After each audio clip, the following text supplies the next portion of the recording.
सारे भाइयों ने राम राम, नमस्कार, आदाब, सत श्री अकाल। तो ये वीडियो भाई मैंने इसलिए बनाई है ताकि प्रीलिम्स में जो हम गलतियां करते हैं वो ना करें। काफी स्टूडेंट पूछते हैं सर प्रीलिम्स में स्टूडेंट क्यों फेल होते हैं, क्यों मतलब पढ़ने के बाद भी फेल हो रहे हैं हम। तो 8 पॉइंट बताऊंगा, जैसा कि आपने टाइटल ही देख लिया। अगर इन 8 पॉइंट का आपने ध्यान रख लिया, प्रीलिम्स आपके लिए डिफिकल्ट नहीं रहेगा। ठीक है जी। तो ये अपना लबासना में जाओगे आप, बोन फायर डिनर, मतलब ऐसा आलीशान खाना लगता है ना वहां ब्रेकफास्ट में, 50 आइटम, लंच डिनर, इतनी सारी एक्टिविटीज हो रही हैं। तो वहां पहुंचना है हमें किसी भी हालत में। ठीक है जी। जो भी हर्डल अपने प्रीलिम्स मेंस इंटरव्यू क्लियर करनी है, घुड़सवारी करनी है हमने, वहां स्विमिंग करनी, ट्रैकिंग करनी, भारत दर्शन वो वाला करना है, एक्चुअल वाला, और गवर्नमेंट के पैसे से करना, अपने पैसे नहीं लगाने हमने। तो आज देख लेते हैं ये 8 पॉइंट। भाई पहला सबसे इंपॉर्टेंट पॉइंट क्या है? सिलेबस।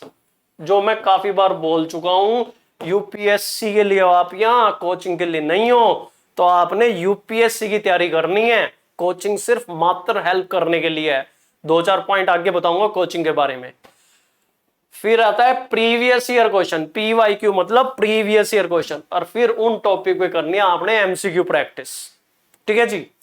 तो मैं इसको बोलता हूं कैप्टन दत्ता इफेक्ट। जैसा कि मैंने एक वीडियो में बताया भी था, तो दत्ता साहब थे, कैप्टन दत्ता साहब, क्या पर्सनैलिटी भाई, क्या पर्सनैलिटी। ठीक है जी। नेवी से थे, इंटरव्यू का गाइडेंस दिया करते थे। ठीक है। पहले वाजिर हमको थोड़ा बहुत क्रिटिसाइज करते थे, बट रविंद्रन सर ने बुलाया इंटरव्यू के लिए, तो फिर रविंद्रन सर की तारीफ की, और रविंद्रन सर है भी तारीफ के लायक। चलो जी, वो पॉइंट अलग है। तो दत्ता साहब ने मेरी क्या हेल्प की भाई, मैं ऑलरेडी बता चुका हूं। सर ने हमारे लिए क्या रखा हुआ था, हम 5-6 लोग थे उस ग्रुप में जिनको वो प्रीलिम्स के लिए गाइड कर रहे थे। प्रीवियस ईयर क्वेश्चन खुद के पैसे से प्रिंट आउट निकाल कर रखे हुए थे, subject wise, history, geography, polity, economics, science. हमें पकड़ लेते थे, बैठ जाओ, पॉलिटी के क्वेश्चन दिए, सोल्व करो प्रीवियस ईयर क्वेश्चन। पढ़ा ना पढ़ा नहीं पता, लेकिन हमें जाना क्या है, ये टारगेट दिखते रहना चाहिए।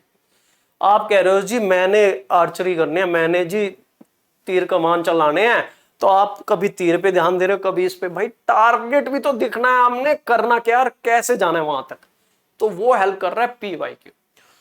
कम पढ़ा था, पीवाईक्यू सोल्व किए, 20% 25% नंबर आए, किसी में 50% आए, ठीक है, बट वो पीवाईक्यू दिमाग में बैठ गए।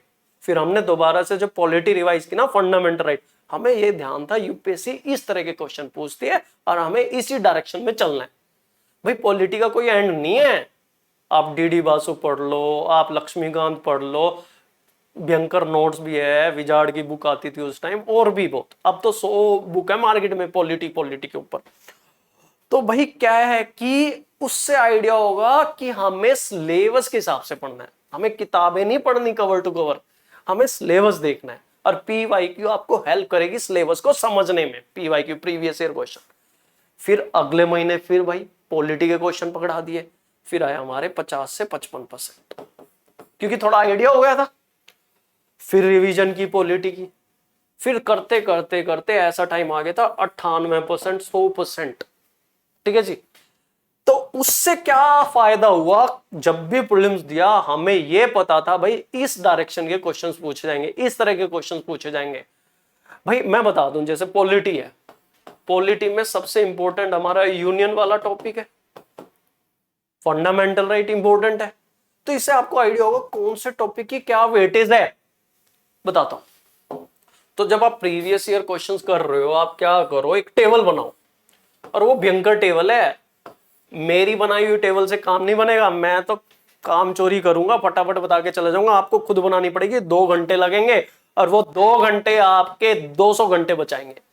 भाई आपने डिफरेंट ईयर ले लिया, 2011 से उठा लेना, 2011, 2012, 2013, 14, 15। ठीक है जी। और आपने पॉलिटिकल सिलेबस ले लिया, सिटीजनशिप्स देख लिया आपने, यूनियन देख लिया, या मतलब आपने फिर फंडामेंटल राइट देख के, जो भी है मतलब, फिर directive principle of state policy, union, ऐसे आपने लिखे। आपने देखा जी इन टॉपिक से हर साल कितने कितने क्वेश्चन आए। कोई कहे जी मैंने सर जी यूपीएससी कभी क्वेश्चन रिपीट ना करती, मैं कब कह रहा रिपीट कर रही। और एक अच्छा कैंडिडेट होने के नाते मैं तो कभी भी नहीं चाहूंगा कि यूपीएससी क्वेश्चन रिपीट कर दे। कोई स्टेट पीसीएस वाला खेल थोड़ी ना है भाई, कोई बैंकिंग वाला तमाशा थोड़ी ना है, आईएएस का एग्जाम है, स्टैंडर्ड चाहिए।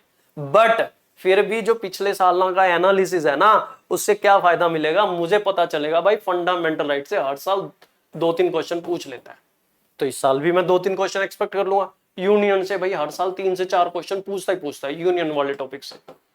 और अगर वो क्वेश्चन ध्यान से देखोगे ना, पता चलेगा किस तरह के बिल, भाई मनी बिल का क्या प्रोसीजर है, कॉन्स्टिट्यूशन अमेंडमेंट बिल है उसका क्या प्रोसीजर है, लोकसभा और राज्यसभा की पावर में क्या डिफरेंस है, कहां राज्यसभा को पावर है, कहां लोकसभा को पावर है, प्रेसिडेंट की वीटो पावर, मतलब आपको एक क्लियर आइडिया होगा भाई किस तरह के क्वेश्चन पूछता है। तो वो बहुत जरूरी है। इसी तरह से अगर आप इकोनॉमिक्स पे बनाओगे ना, इकोनॉमिक्स पे आपको क्या पता चलेगा, इसी तरह से लास्ट 10 साल का एनालिसिस करोगे, एक चैप्टर कति बहुत important, money and banking, money and banking भर भर के क्वेश्चन आवे, भर भर के क्वेश्चन मनी एंड बैंकिंग से। इसी तरह ज्योग्राफी में मैपिंग वाला एरिया है, ठीक है जी। तो आपको समझ में आएगा कौन से एरिया से कितने क्वेश्चन आ रहे हैं, किस तरह के क्वेश्चन आए। तो ये कैप्टन दत्ता इफेक्ट, वहां से क्या हुआ था, एक आइडिया लगना लगा कि भाई इसमें हमने इतनी एनर्जी लगानी है, इसमें इतनी एनर्जी लगानी है, इस टॉपिक पे इतनी एनर्जी लगानी है। तो पहला तो हो गया भाई आपके पास सिलेबस और प्रीवियस ईयर क्वेश्चन आपके पास होने चाहिए, और उनको आपने करना है यूज। ऐसा नहीं कि शोरूम शो पीस में सजा के रख दिया गुलदस्ते के बगल में, ना ना ना, यूज करना है इसको। अच्छा, दूसरी चीज जो कि 90% लोग इग्नोर करते हैं, और तभी क्या होता है, प्रीलिम्स में होती है दिक्कत। एक एक नंबर पे हजारों स्टूडेंट है, एक एक नंबर पे, कभी मतलब मजाक नहीं है, एक एक नंबर से लोगों का प्रीलिम्स रह जाता है। वीक एरिया लिस्ट क्या होता है कि भाई मेरा साइंस एंड टेक वीक है मान लो, ठीक है जी, उसमें न्यूक्लियर टेक्नोलॉजी है या मान लो नैनो टेक्नोलॉजी वाला एरिया, वो वीक है, कभी ना मन करता पढ़ने का, अब मैं छोड़ता जाता हूं, कहीं ना कहीं फंसूंगा कि प्रीलिम्स में फंसूं, चाहे मेंस में फंसूं, चाहे इंटरव्यू में फंसूं। तो आपका एक बार सिलेबस खत्म होने के बाद मैंने क्या किया था, मैं हमेशा A4 साइज पेपर लेता था, मैं वीक एरिया की लिस्ट बनाता था और अपने बेड के पास, टेबल के पास उसको चिपका देता था, और वो होता था टारगेट की एक हफ्ते के अंदर अंदर ये खत्म होनी चाहिए, और उसको कट करता जाता था। भाई अपने वीक एरिया नहीं छोड़ने हैं, जहां वीक एरिया छोड़ दिया वहां फंसा देगा एग्जामिनर, पक्का फंसाएगा। इकोलॉजी में कन्वेंशन है, नहीं आइडिया होता भाई कहां पे कौन सी क्योटो प्रोटोकॉल, ये वो वियना फलाना ढिमकाना, कंफ्यूजन होता है, बट एग्जामिनर वहीं आपको फंसाएगा, वहीं से क्वेश्चन बन के आएगा। तो वीक एरिया लिस्ट बनानी है, हर हफ्ते में वो लिस्ट खत्म, फिर दोबारा से। ये हो गया दूसरा पॉइंट, वीक एरिया लिस्ट। अच्छा, डेली रूटीन, एक दिन तो पढ़ लिया 12 घंटे, उसके बाद 4 दिन पता नहीं, जैसे जिम में जाते हैं ना भाई, पहले दिन गए, 1 ईयर की मेंबरशिप ले ली और धड़ा धड़ सारे डंबल तोड़ दिए अगले के, और उसके बाद 1 हफ्ते तक पता ही नहीं। आपका कोच फोन कर करके पूछ रहा है भाई कहाँ है। यही हाल यहाँ यूपीएससी में भी हो रहा है। एक रात पूरी रात बैठ के भाई लक्ष्मीकांत पढ़ी, उसके बाद लक्ष्मीकांत ही नहीं पता कहाँ पढ़ी है। डेली रूटीन, कंसिस्टेंसी, भाई 7 से 8 घंटे की एवरेज बहुत है, लेकिन डेली बेसिस पे। किसी दिन 10 घंटे पढ़ लिए, फिर आधा दिन ब्रेक भी ले लिया, कोई दिक्कत नहीं है। मतलब 10-15 दिन में अगर आधे दिन का ब्रेक लिया, कहीं घूम आए, मूवी देखा, कोई दिक्कत नहीं है, क्योंकि माइंड को रिफ्रेश करना है हमें। नहीं तो पता है क्या होता है, एनर्जी लेवल का ग्राफ ऐसे प्लेट्यू होता है, प्लेट्यू, आपका इंटरेस्ट है जो ऐसे कम होता जाएगा। तो आपने क्या करना है, जैसे कम आ रहा है ब्रेक लिया ऐसे, ठीक है जी, फिर थोड़ा सा नीचे रहेगा, फिर इसको ऐसे ऐसे। तो ये टेक्निक होती है break break break, power nap break. तो ब्रेक लेने बहुत जरूरी है, जब भी लगे थोड़ा बहुत ब्रेक ले लो 10 दिन में, बट नूनी की ब्रेक ही चल रहा है, डेली रूटीन गई बाहर में, ब्रेक ही चल रहा है, ठीक है। अच्छा, ये बहुत इंपॉर्टेंट पॉइंट है, चौथा पॉइंट, डर के आगे जीत है। अपना एक किस्सा बताऊंगा, और भयंकर चीज है वो। पहले क्या हुआ करता था, प्रीलिम्स में ऑप्शनल हुआ करता था, ऑप्शनल में 120 क्वेश्चन आया करते थे। मेरा था पब्लिक एडमिनिस्ट्रेशन उस टाइम में, अब तो सी सेट है, ठीक है, जिससे मेरी दाल रोटी चल रही है। तो पब्लिक एडमिनिस्ट्रेशन और जीएस में आते थे 150 क्वेश्चन, हर क्वेश्चन 1-1 नंबर का, ये आते थे 2.5-2.5 नंबर के। चलो इतनी डिटेल बताने की जरूरत नहीं है। बट पहले क्या होता था, 2005 से पहले लक्ष्मीकांत एक बुक आती थी, जीएस के लिए नहीं, पब्लिक एडमिनिस्ट्रेशन के लिए, 90% क्वेश्चन वहां से उठ के आते थे। बट 2006 में क्या किया यूपीएससी वालों ने, कुछ एक्स्ट्रा बुक उठा ली, जैसे निकोलस हेनरी होगी, ठीक है जी, रॉबिन्सन, 2-4 बुक थी, वहां से 2-2, 4-4, 5-10 क्वेश्चन उठा लिए। 70-80% क्वेश्चन फिर भी लक्ष्मीकांत से आ रहे थे, बट उसमें काम नहीं बनता, उसमें प्रीलिम्स नहीं होता भाई। ऑप्शनल में 80-85% से ज्यादा नंबर चाहिए होते थे। तो एक बुक थे निकोलस हेनरी। भाई मैं तो हिंदी मीडियम से पढ़ा हुआ एक्चुअली, हमारा वहां का इंग्लिश मीडियम हिंदी मीडियम जैसे ही था। तो निकोलस हेनरी की लैंग्वेज ना समझ में आए मेरे को, ठीक है। बाकी सारा तैयार था, लक्ष्मीकांत का तो गोटा लगा रखा था। मेरा एक दोस्त था कुणाल, वो भी कहता था भाई तूने तो गोट ली इसको, लक्ष्मीकांत तो रट ली थी कति, ये पता था यहाँ पे कोमा लगा हुआ, यहाँ पे 10-12 बार पढ़ लेती, ठीक है। और एक इंडियन एडमिनिस्ट्रेशन की ली थी अरोड़ा गोयल बुक, ठीक है जी, वो डीडी बासु, बताऊंगा, काफी सारी चीजें थी। तो बड़ी भाई दिमाग खराब कर रखा था, मतलब डर लग रहा था निकोलस हेनरी से। फिर मैं एक दिन बैठा तसल्ली से, मैं बोला यार तेरा जीएस ठीक ठाक है, पब्लिक एडमिनिस्ट्रेशन में भी 80-90% सिलेबस हो चुका है, बचा क्या है भाई। निकोलस हेनरी नहीं समझ में आ रही, और पूरी बुक पढ़नी नहीं, 80 पेज पढ़ने थे बस, कुल मात्र 80 पेजेस, कुल मात्र 80 पेजेस। और मेरे पास दिन बचे थे 80 दिन प्रीलिम्स के लिए, ठीक है। मैं क्या भाई, इसको तो आज फाड़ के रहेंगे निकोलस हेनरी को। मैं बोला डेली अगर एक पेज भी पढ़ूंगा, एक पेज में 200 वर्ड, भाई कितने वर्ड होंगे, सारे के सारे वर्ड डिक्शनरी में चेक कर लूंगा भाई, मीनिंग ही तो नहीं आएगा, डिक्शनरी पढ़ी है, ठीक है। डेली एक पेज भी पढ़ूंगा तो भी काम बन जाएगा। तो वो कॉन्फिडेंस, वो डर जब खत्म हो गया ना, यू कांट बिलीव, 2 दिन के अंदर अंदर भाई सारी चीज रटी हुई थी मेरे को निकोलस हेनरी में, जो जो पॉइंट थे सारी चीज समझ में आई, बिल्कुल क्रिस्टल क्लियर, क्या कहना चाह रहे हैं, क्या है कंसेप्ट, और क्या हमारे प्रीलिम्स के लिए इंपॉर्टेंट है, सब कुछ समझ में आया मेरे को सिर्फ 2 दिन में। पर डे 40 पेज कोई मतलब ठीक है, बस डर डर था, निकोलस हेनरी नहीं समझ में आ रही, नहीं समझ में आ रही।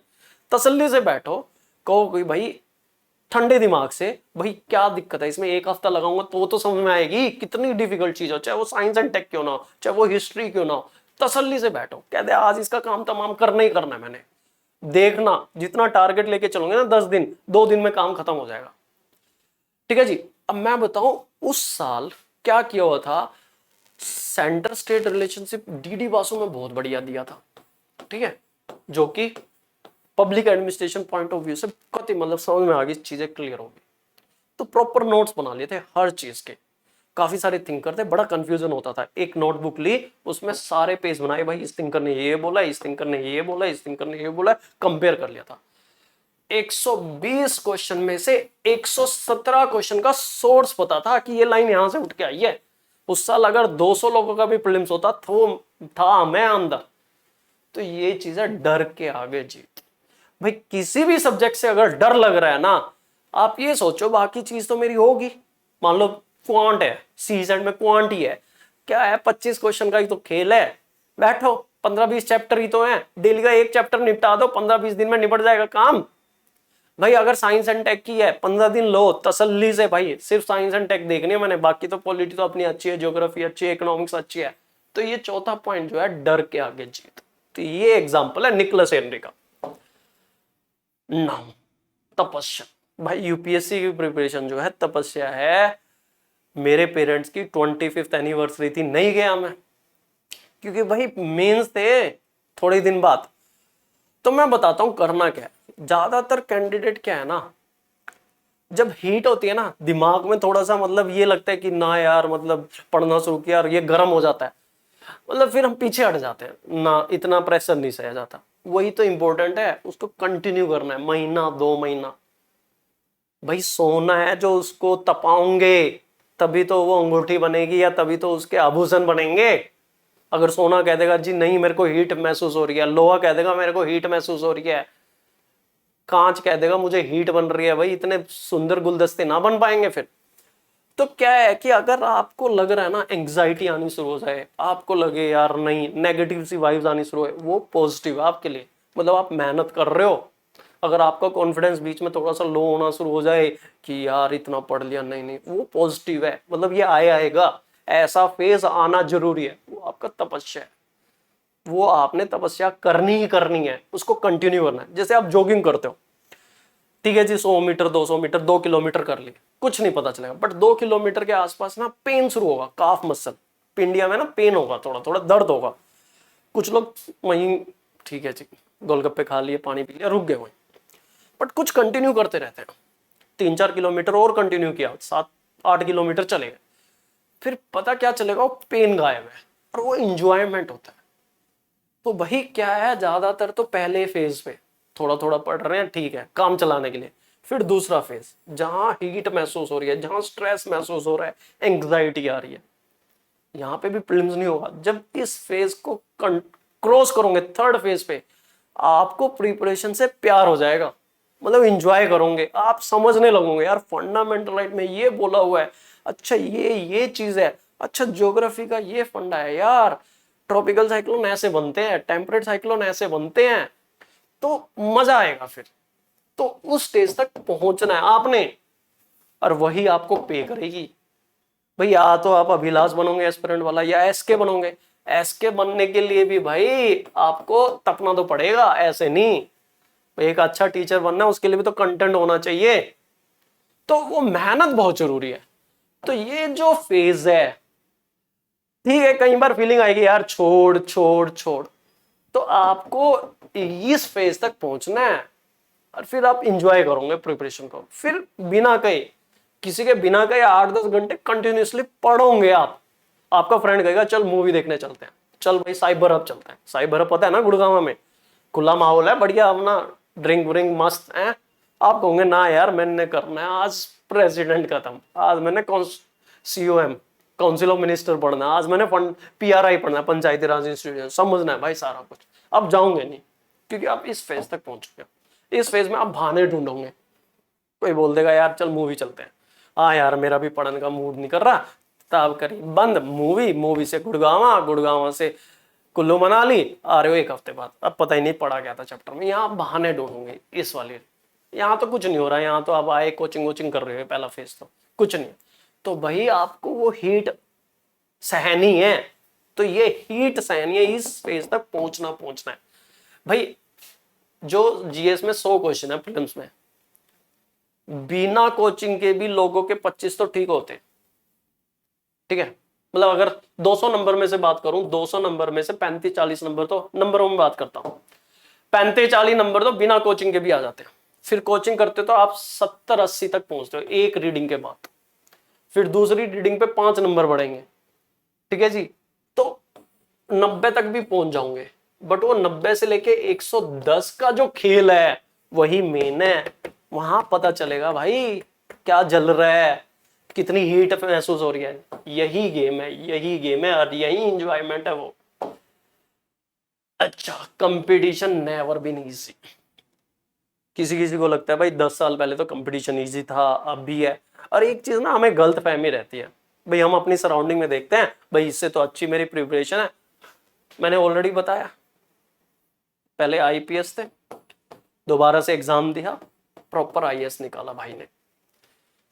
तो आप ये मान के चलो, अगर 700 सीट आ रही हैं, 700 में से 200-300 तो ये लोग जो दोबारा से अपीयर हो रहे हैं, जिनको मतलब ललक है कि IAS बनना ही बनना है, वो सीट निकालेंगे, ठीक है जी। बची आपकी 400-500, उसमें से कैटेगरी देख लो कैसे आपकी कौन सी कैटेगरी बनती है, और उसमें से भी जिसने लास्ट ईयर इंटरव्यू दिया है,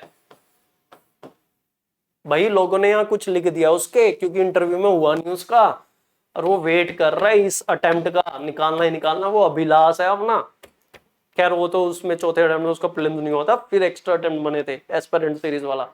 बट एनीवेज कि भाई कईयों का इंटरव्यू नहीं होता तो वो भी निकालेंगे, जिसने लास्ट ईयर मेंस लिखा वो भी कुछ सीट लेंगे।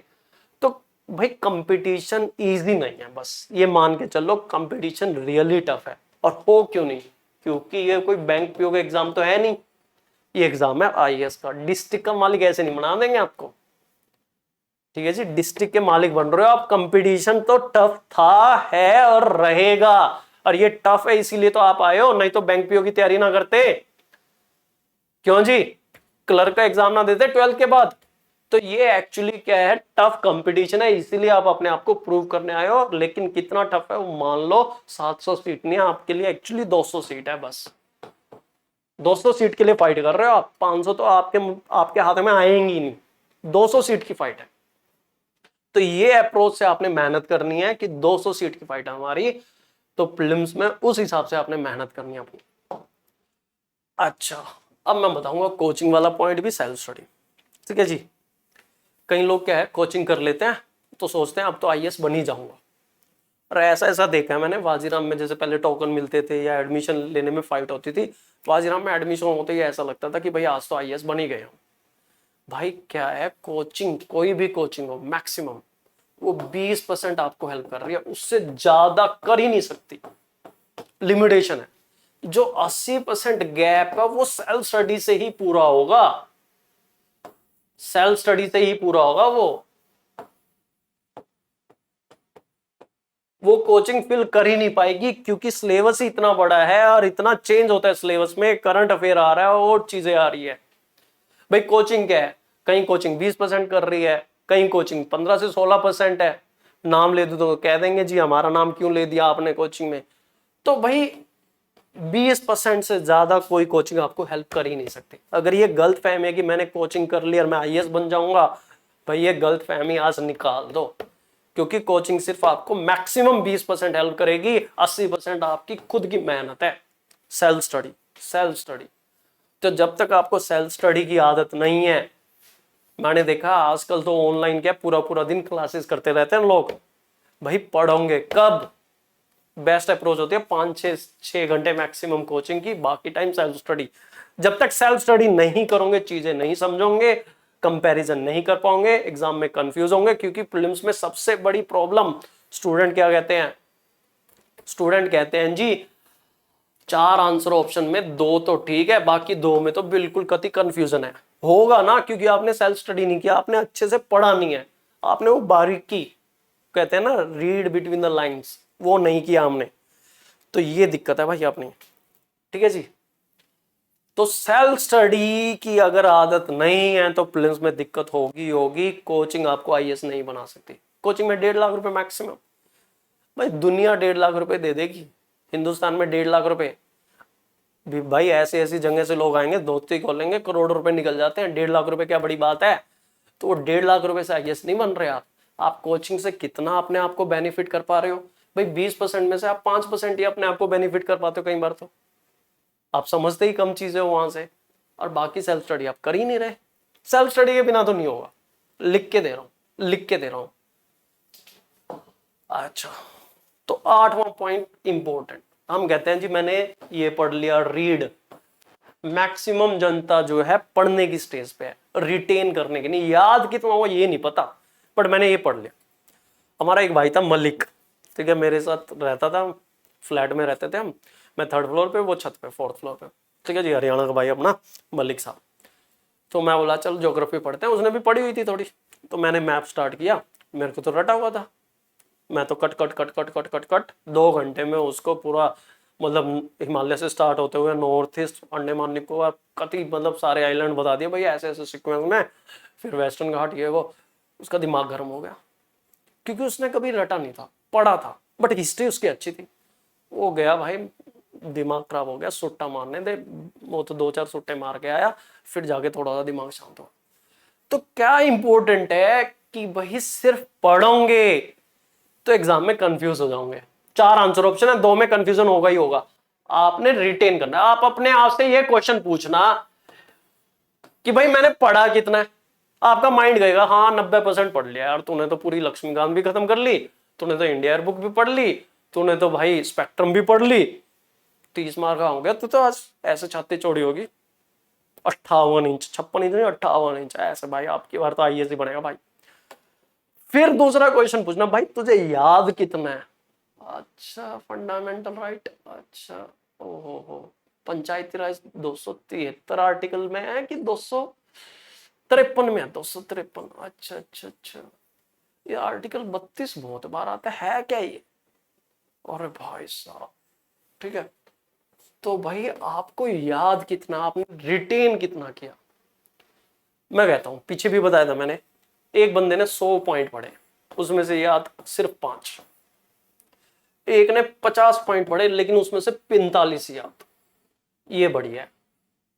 स्लो जाओ बेशक, दिल को तसल्ली मत दो। दिल हमारा क्या कहता है, आज रात में भाई तू इंडिया बुक निपटा दे, तसल्ली होगी, बट याद कितना रहा वो इंपॉर्टेंट है ना। तसल्ली नहीं देनी, झूठी तसल्ली नहीं देनी। आपको भी पता है आप अपने दिल को झूठी तसल्ली दे रहे हो बस। तो स्लो जाओ, 100 पॉइंट पढ़ने की जरूरत नहीं, सिर्फ 50 पढ़ो, बट 50 में से 45 याद जरूर रखो। ठीक है जी, ये कोशिश करो, स्लो करो, अच्छा काम करो। अच्छा, मेरा एक दोस्त है राम सिंह, ठीक है, आसाम मेघालय कटर में, हमारे साथ तैयारी की थी उसने। उसका एक फंडा बता देता हूँ, हेल्प करेगा आपको, हेल्प करेगा आपको यूपीएससी प्रिपरेशन में। कई बार स्टूडेंट बोलते हैं कि नोट्स बनाए ना बनाए, क्या करें भाई। नोट्स का अल्टीमेट पर्पस क्या है, याद रखने से है। तो भाई क्या करता था, दिमाग हिल जाएगा लेकिन करना वो काम। भाई क्या करता था, कोई भी बुक उठाता था, मान लो लक्ष्मीकांत उठाई, फंडामेंटल राइट पढ़ा, पढ़ लिया, उसके बाद डीपीएस पे नहीं पढ़ता था, बुक करता था बंद, दिमाग में रिकॉल करता था सारे पॉइंट फंडामेंटल राइट के। अच्छा ये था, पूरी स्टोरी की तरह विजुलाइज कर लेता था। अगर कोई पॉइंट नहीं याद होता, पहले उसको दोबारा से देखता था, फिर डीपीएसपी पढ़ता था। हम क्या करते हैं, फंडामेंटल राइट खत्म, तुरंत डीपीएसपी, क्योंकि हमें तसल्ली देनी है ना भाई, पूरी रात में हमने बुक निपटा दी। बुक नहीं निपटानी, उसको रिटेन करना है। तो रिटेन इंपॉर्टेंट है, रीड इंपॉर्टेंट नहीं है। ये देख लेना भाई कौन सा इंपॉर्टेंट है, इसका काम बेटर है भाई। चाहे 45 पॉइंट रिटेन किए, बट किए तो इसने तो 5 ही रिटेन किए। सिर्फ घर वालों को बताने के लिए, अपने दिमाग को, दिल को बताने के लिए मैंने 5 बुक पढ़ ली, मैंने 10 बुक पढ़ ली, मैंने 20 बुक पढ़ ली, आपको याद कितना हो रहा है, रिटेन कितना हो रहा है। मैं हमेशा अपने आप से क्वेश्चन पूछता था, भाई मुझे सेंटर स्टेट रिलेशनशिप क्लियर है कि नहीं क्लियर है, कहाँ कंफ्यूजन हो रहा है। सोचता था मैं भी, पार्क में घूमते हुए मतलब 1 घंटा घूमा तो पूरा रिवाइज करता था माइंड में। भाई निकोलस हेनरी के ये टॉपिक थे, ठीक है भाई। अगर मान लो मोटिवेशन था, ठीक है जी, वो किसी और बुक से पढ़ा, तो उसमें क्या पॉइंट नहीं आ रहा मुझे, तो वो सारी चीजें आपने याद रखनी है और उसमें देखना है कहाँ कमजोरी आ रही। तो अगर आप इन 8 बिंदुओं पे गौर करोगे, हर बिंदु मतलब ध्यान से समझना है, ऐसा नहीं कि इग्नोर करते जा रहे हो, हर पॉइंट को समझना है आपने। अगर मैं सेल्फ स्टडी की बात कर रहा हूं, मैंने क्यों बात की, अगर मैं रिटेन की बात कर रहा हूं, मैं क्यों बात कर रहा हूं, अगर मैं कह रहा हूं कि भाई डर के आगे जीत है, मत डरो यार, साइंस एंड टेक के 1 वीक उठाओ, साइंस एंड टेक खत्म है भाई। आप दिमाग का सिर्फ 1% यूज कर रहे हो, इसको यूज करो। एक्चुअली हम माइंड का बहुत कम यूज करते हैं, तो डर को निकालो पहले और फिर बिंदास लग जाओ। ठीक है जी, चलो जी, राम राम, जय हिंद, धन्यवाद। ठीक है जी, चलो नेक्स्ट वीडियो में मिलेंगे। हाँ चलो पहले एक बता दूं, चैनल को सब्सक्राइब कर दो, स्पीड कम है आपकी सब्सक्राइब करने की, क्योंकि मैंने पहले ही बोला 1 लाख सब्सक्राइबर होते ही फिर एक कोर्स फ्री पढ़ाऊंगा। चलो जी, बाय बाय।